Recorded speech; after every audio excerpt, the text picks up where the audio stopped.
Hi there, everybody. As you can see, I'm in my favorite place again today, which is in my window seat overlooking the amazing gardens where I live. And I have to say, the last couple of days here on New Providence Island, and specifically Paradise Island, it has been very strange because the weather's been grey. We haven't seen the sun. It's like there's this sort of grey filter that's gone over everything, which is a result of the volcanic activity on one of the Caribbean islands. I think it was St. Vincent, where the volcanic eruption happened, and it is still, seemingly, it's still happening. So it's affected the islands here in the Bahamas, and there's this sort of greyness over everything, and this sort of obscuration, if that's a word, an obscuring of everything. And that is a fantastic analogy for how we can be with respect to our spiritual awakening and spiritual orientation and deepening into the truth of the self. We can really fail to see and be obscured from seeing what's right in front of our eyes in terms of all the markers and the pointers that we have often been given really since the day we landed on this earth. Now, I spoke about this at great length on the Buddhist Biohacker channel in, I think it was the Living Alignment lesson or presentation I give, which was the first one in the series that I gave last year, where I invite everybody to take a look at how many times in their lives they've had an epiphany or an insight or an intuitive knowing or a recognition of something or an all over feeling, of complete awareness, or when there's been this hearing and seeing and recognition of something that feels authentic and right, and also equally when something doesn't feel authentic and right. And the reason it was important to speak about these things and why I'm speaking about it now is that unless we recognize that these pointers, these gifts we're given, are source itself and movements of source itself, and the recognition of these things is source itself, then we often don't see and we don't recognize the place from which these insights, epiphanies and everything are coming from, and we tend to think we're separate from source or separate from God, and this sort of adds into the belief that it takes lifetimes to recognize what is essentially already here and has always been right here. And the thing is this: we have to be the ones that recognize source, that recognize the self is here. There is no master, no guru, no enlightened teacher on the planet that can make you recognize or make you see the truth of this.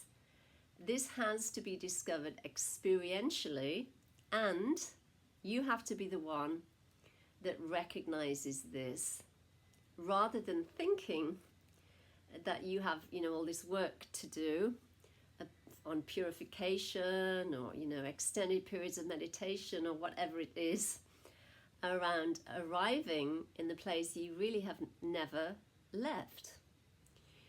So in other words, you have to be the one who is ready to finally say, I take responsibility.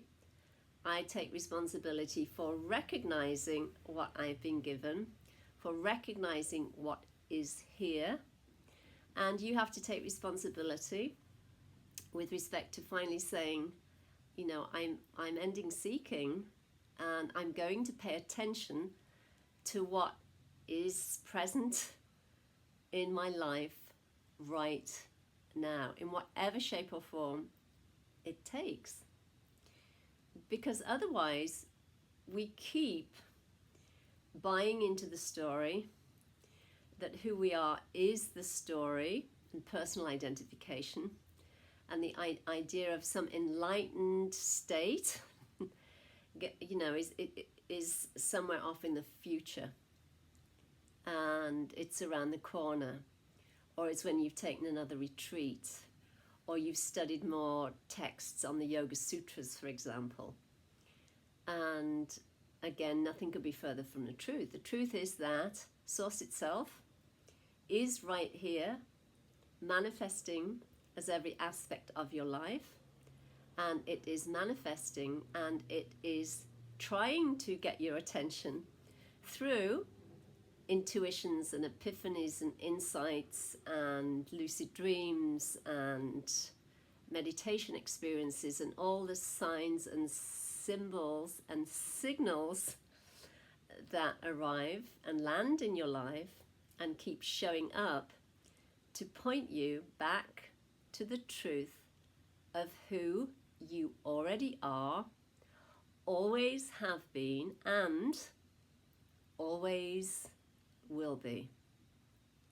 So in the same way that we know that even though our seeing is obscured and we're not seeing the sun right now because of the volcanic activity, we all know in the Bahamas that the sun is still here. It hasn't gone away somewhere. It's always here and it will always be here.